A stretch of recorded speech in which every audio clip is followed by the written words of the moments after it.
এই ফটোৰ কপিৰ বয়স বৰ্তমান 37 বছৰমান হ'ল আৰু এই ফটোৰ কপি ধুনীয়াকৈ মই ৰাখি থৈছোঁ মোৰ এলবামত। মই মাজে মাজে মোৰ এলবামটো উলিয়াই চাওঁ, আকৌ থৈ দিওঁ। ভাল লাগে এলবামটো এনেকৈ আগৰ স্মৃতিবোৰ চাই পেলাই। আৰু অতীত সদায় মধুৰ নহয় জানো। আৰু এই ফটোৰ কপি মই তেতিয়াই সংগ্ৰহ কৰি ৰাখিছিলোঁ। আগতে এনেকৈ গ্ৰুপ ফটোৰ যেতিয়া মৰা হয় নহয়, ফটোবিলাক মই যিকোনো উপায়েৰে সংগ্ৰহ কৰিবলৈ চেষ্টা কৰোঁ। আৰু মোৰ লগত বহুত পুৰণি পুৰণি ফটো আছে। মই ফটোবিলাক খুব ধুনীয়াকৈ ৰাখি থওঁ। আজিও উলিয়াই পেলাই চালোঁ, চাই পেলাই ভাবিলোঁ ফেচবুকত ফটোকপি দি দিওঁ। আৰু আমাৰ মাজৰ পৰা বৰ্তমান ইয়াত থকা 3গৰাকী বা আৰু এগৰাকী মোৰ বান্ধৱী আমাৰ মাজত বৰ্তমান নাই।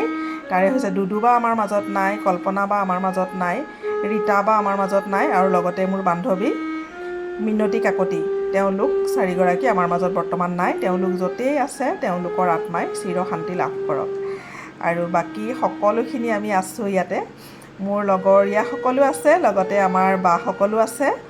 গতিকে কোন কোন আছে, কোনোবাই যদি চাই এই ফটোকপি কমেণ্ট কৰি জনাব মই আছোঁ বুলি।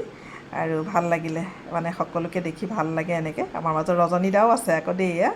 আৰু এইফালে কোন বা আছে, ৰুলি আছে, আৰু প্ৰতিমাক মানে প্ৰায় ফোনত কথা পতা হয়, কিন্তু হেৰি নহয়, লগ বহুত দিন পোৱা নাই। পিকু বাও আছে আকৌ দেই এয়া।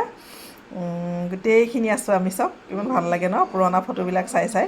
মোৰ এলবামবিলাক মই এনেকৈ উলিয়াই উলিয়াই মাজে মাজে চাওঁ, আকৌ থৈ দিওঁ।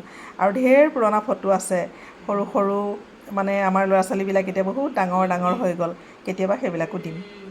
আজি শ্বেয়াৰ কৰিছোঁ আপোনালোকৰ লগত সেই ফটোকপি। চাই পেলাই কমেণ্ট কৰি জনাবলৈ নাপাহৰিব দেই।